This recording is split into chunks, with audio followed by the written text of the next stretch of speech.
Gokuldham society में जेठालाल और बबीता अपनी छोटी सी बच्ची सोनू के साथ रहा करते थे। जेठालाल मोबाइल की दुकान में काम किया करता था और वो उन सारे पैसों की अपने दोस्तों के साथ शराब पिया करता था और सारे पैसे शराब में उड़ा दिया करता था। इस बात से बबीता बहुत परेशान रहा करती है। सुनिए जी, अभी हमारी बच्ची बड़ी हो रही है, हमें उसे अच्छे से स्कूल में दाखिला दिलाना है, तो हमें अभी से उसकी पढ़ाई के लिए रुपए जोड़कर रखना है, पर तुम हो के अपने सारे पैसे शराब में उड़ा देते हो। अरे भाग्यवान, हमारी बच्ची अभी बहुत छोटी है, उसको स्कूल जाने के लिए अभी बहुत समय है। ऐसा कहकर जेठालाल बबीता की बातों को टाल दिया करता है। फिर ऐसे ही कुछ समय बीतने लगते हैं, पर फिर भी जेठालाल अपनी शराब पीने की आदत को छोड़ता नहीं है। एक दिन वो बबीता से कहता है, सुनो बबीता, तुम मुझे हमेशा कहती हो ना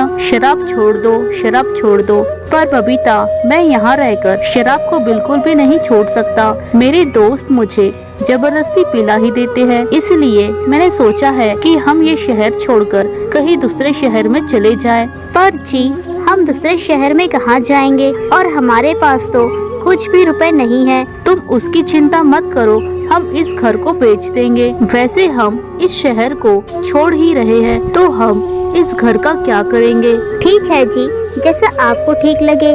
तब जेठालाल अपना घर बेच देता है और फिर वो सभी दिल्ली चले जाते हैं। वहाँ पहुंचकर जेठालाल उनसे कहता है, बबीता, तुम अपना और सोनू का ध्यान रखना, मैं अभी ही हमारे रहने का इंतजाम करके आता हूँ। और फिर जेठालाल वहाँ से चला जाता है और वो बहुत देर तक नहीं आता है। माँ, पापा हमें यहाँ अकेले छोड़कर कहाँ चले गए? मुझे बहुत भूख लगी है माँ। लगता है तुम्हारे पापा हमें धोखा देकर भाग गए हैं। आखिर उस शराबी आदमी से और उम्मीद भी क्या की जा सकती है? पर मेरे पास तो एक फूटी कौड़ी भी नहीं है।